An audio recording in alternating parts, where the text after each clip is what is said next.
Et donc Olivier Van Stock, Agile Bayer avec nous pour commencer. Salut Olivier. Bonjour Stéphane. Donc on s'était dit la dernière fois, tu viens nous voir régulièrement, on parle des achats, des directions achats. On a la conviction, toi comme moi, qu'elles sont en train de prendre une place très très importante au cœur de l'entreprise et qu'elles portent évidemment, c'est la stratégie de l'entreprise qui est au-dessus, mais qu'elle porte un certain nombre des réponses aux questions qu'on se pose et aux défis qui sont posés aujourd'hui au développement de nos sociétés au sens large. La question du Made in France, on revient là-dessus. Olivier, je vais voir, alors évidemment les graphiques qu'on va voir là sont sortis de l'étude que tu as publiée quand? C'était en début d'année, c'est ça Olivier? Oui, c'est l'étude Agile Bayer CNA qui a été publiée le 18 janvier 2021. Voilà. Pardon. Donc on va voir le tout premier graphique. Et tu l'as identifié, ce Made in France, comme une volonté, alors c'est quoi, 30% des directions achats, c'est ça que ça veut dire là?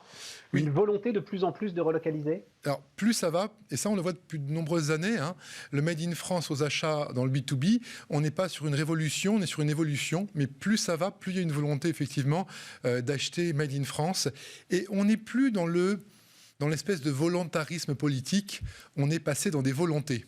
Et entre volontarisme et volonté, le monde est énorme.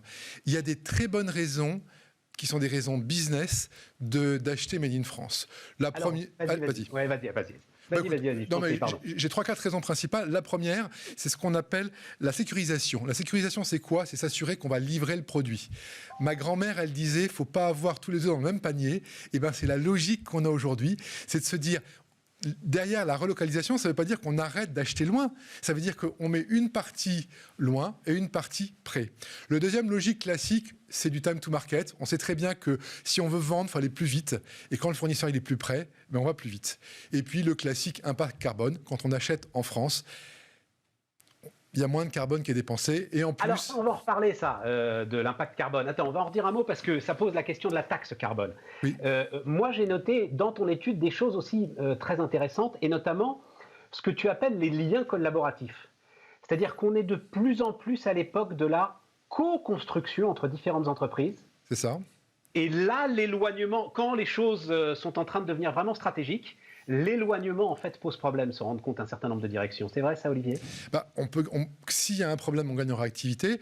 Et puis, malgré tout, le fait que ce soit des hommes et des femmes qui se parlent pour de vrai dans la vraie vie, ça a un impact de temps en temps, effectivement. Oui, c'est ça. Donc, lien collaboratif. Et puis, tu dis, alors tu as commencé là très justement en disant, on n'est plus dans... le volontarisme politique.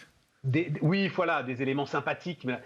Il y a quand même un effet d'image sur lequel insistent les chefs d'entreprise que tu as interrogés. Une forme de fierté même de l'entreprise. Il y a une fierté, mais on sait très bien que le consommateur lambda, il aime acheter français aussi. Donc quand on a des produits qui touchent le consommateur, il y a cette volonté. Il y a une volonté aussi... Oui, mais là, on est sur le B2B, on est d'accord, oui, Olivier. Mais le B2B, il est impacté par le B2C. Quand votre produit il touche le consommateur final, vous faites attention à ça. D'ailleurs, on voit que les secteurs qui sont le plus intéressés par la relocalisation, c'est l'agroalimentaire et la restauration, ce qui touche très directement le consommateur final. Ouais, alors je dois te dire, j'ai vu ça, Olivier, j'étais très surpris. Alors, agroalimentaire, ok, mais la restauration, qu'est-ce qui délocalise? La restauration, il délocalise rien du tout, la restauration. Mais il y a Qu'est-ce qu'ils peuvent relocaliser j'avais... Voilà, j'étais resté interdit devant ce secteur. Le jus de tomate, par exemple, c'est principalement fait en Chine aujourd'hui. Faut s'énerver pour prendre du jus de tomate français. Alors, je sais que ça peut paraître pas évident, mais je savais pas. Voilà. Donc, il y a un vrai travail à faire. Alors, oui. Et après ça, c'est intéressant. D'abord, c'est la restauration et l'agroalimentaire, et après, c'est la défense et l'aéronautique.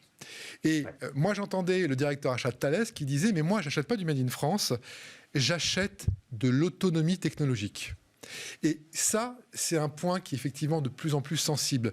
Pour reprendre l'expression, c'est le cœur du métier, c'est le cœur du moteur, parce qu'effectivement, là, c'est de l'autonomie technologique, et ils ont besoin de ça, et les États ont besoin de ça, mais aussi les entreprises, pour ne plus être pieds et poings liés. Ce qui me fait penser d'ailleurs, si vous nous faites l'honneur d'être là demain, on rediffusera d'ailleurs l'interview justement d'un des patrons de ces... Alors, c'est une petite ETI, on va dire ça comme ça, hein, de cette filière aéronautique aujourd'hui, autant d'ailleurs sur l'aéronautique civile que l'aéronautique de défense, ça s'appelle le groupe RAFO, et il multiplie en ce moment justement les petites acquisitions parce qu'il est en train de profiter à plein de ce mouvement d'autonomie technologique. Je vais juste te donner un exemple. Vas-y. Pour rebondir sur ce que tu dis, je vais te donner un exemple. Il y a un an, l'armée française a dû choisir ses pistolets semi-automatiques. Eh bien, ils ont été obligés de les acheter en Autriche. Il y a un seul fabricant de pistolets en France. Il est trop petit dans la région stéphanoise et ils ont choisi un fournisseur de pistolets semi-automatiques en Autriche et les munitions sont achetées en République tchèque. Oui, mais alors, ça pose une autre question, Olivier, à laquelle, les patrons que tu sondes posent eux-mêmes la question. Quel est le périmètre pertinent quand même quand on parle de relocalisation? C'est-à-dire le Made in France ou le Made in Europe? C'est ça. La question est quand même posée et le Made in Europe paraît quand même avoir une certaine légitimité. Qu'est-ce que tu en penses? On est bien d'accord, mais pour la symbolique, le fait que l'armée ait un fusil qui ne soit plus français, je sais que ça marque les esprits. Donc tu me parlais tout à l'heure de l'image, effectivement, ça marque les esprits. L'armée, elle a besoin de bons fusils. Hein. On est d'accord. C'est le choix qui a été fait. C'est très important, particulièrement pour l'armée, que d'avoir de bons fusils. Dernier point, alors là, qui m'a beaucoup surpris et qui est très intéressant. Donc, et c'est là où on va en venir à la taxe carbone, au kilomètre, etc. La relocalisation apparaît, alors on va peut-être le voir sur un deuxième graphique, qu'on va laisser peut-être un peu plus longtemps d'ailleurs. Hein, je le dis à ceux qui mettent ces graphiques parce qu'il est un peu complexe, donc il faut qu'on ait le temps de le lire, ça ne pose aucun problème. La relocalisation apparaît comme une clé pour réduire les coûts. Comment est-ce que ça fonctionne, ça, Olivier? Alors, déjà, on va prendre les composantes aujourd'hui de l'économie.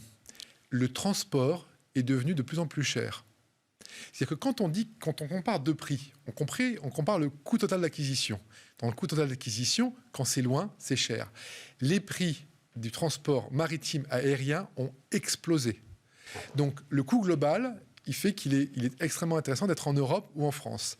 Après ça, quand on a des problèmes de livraison en urgence, la livraison en urgence coûte beaucoup plus cher quand il y a des crises. Et donc, pour certains plans d'activité, puisqu'ils ne sont pas tous, il y a 12% des directions achats qui estiment que la relocalisation leur permet de réduire les coûts, mais dans certains cas, c'est un très bel outil pour réduire les coûts aussi. On va remettre le graphique là, hein, effectivement, et on va être clair, c'est pas le premier point mis en avant pour réduire les coûts. Mais c'est celui qui progresse le plus vite. C'est celui qui progresse le plus vite. Hein, regardez-le, hein, c'est le troisième en partant de la droite, et c'est effectivement celui qui progresse le plus vite et qui est très intéressant. Et qui est en lien alors, et si on peut enchaîner avec le troisième graphique, et je vous rassure, ce sera le dernier, c'est l'histoire des pays à bas coût. Voilà. Donc, objectif de votre entreprise en matière d'achat dans les pays à bas coût. Et là, on se rend compte que finalement, ce n'est pas un axe de travail, et c'est quand même ce qui arrive très très majoritairement. C'est-à-dire, on est sur une part historiquement faible, je parle sous ton contrôle, de ceux qui souhaitent augmenter leurs achats dans les pays à bas coût. C'est ça, hein, Olivier? Oui, parce qu'il y a une bonne raison pour laquelle ils ne veulent plus trop augmenter leurs achats dans les pays à bas coût, c'est que tout ce qui doit être dans les pays à bas coût l'est déjà d'une façon assez majoritaire. Au-delà de ça, il y a une autre logique, c'est que les pays à bas coût, quand on pense à la Chine, ça fait 20 ans qu'ils ont une inflation de 10%. 20 ans, 10%, ça commence à être de plus en plus cher. Donc les différentiels de coûts pour les coûts de production ont diminué. Bon, mais c'est là effectivement que la question de la taxe carbone, elle devient légitime. Voilà. Oui. Alors, elle sera aux frontières européennes de toute façon. Hein, d'accord. Mais c'est là où effectivement l'ensemble de ces éléments, réduction de coûts, souveraineté technologique, enfin tout ce dont on vient de parler, prendra encore plus de résonance si effectivement tu donnes un prix au transport et à l'émission de carbone. C'est bien la logique effectivement qui prévaut. Et puis voilà, on a quelque chose de très très concret. Les prix des transports sont de plus en plus élevés et donc ça a une composante de coût sur le coût global. Oui, de toute façon. Mais là, on a peut-être sur quelque chose de conjoncturel quand même, non, Olivier, sur notamment le prix des containers, transport maritime, etc. Oui, on est conjoncturel, mais le conjoncturel, ça peut aider à faire bouger les choses. Parce qu'il y a quand même beaucoup de conjoncture en ce moment. C'est ça. À un moment, l'assaut conjoncturel fait une structure. et c'est l'agilité. Merci Olivier. Olivier Van Stock, donc un agile buyer. Tu voulais rajouter quelque chose? Non, Olivier? Stéphane, et on peut retrouver évidemment l'étude sur notre site web en intégralité. Mais bien sûr, agile buyer en un seul mot. On continue Bismarck tout de suite les amis. Merci Stéphane.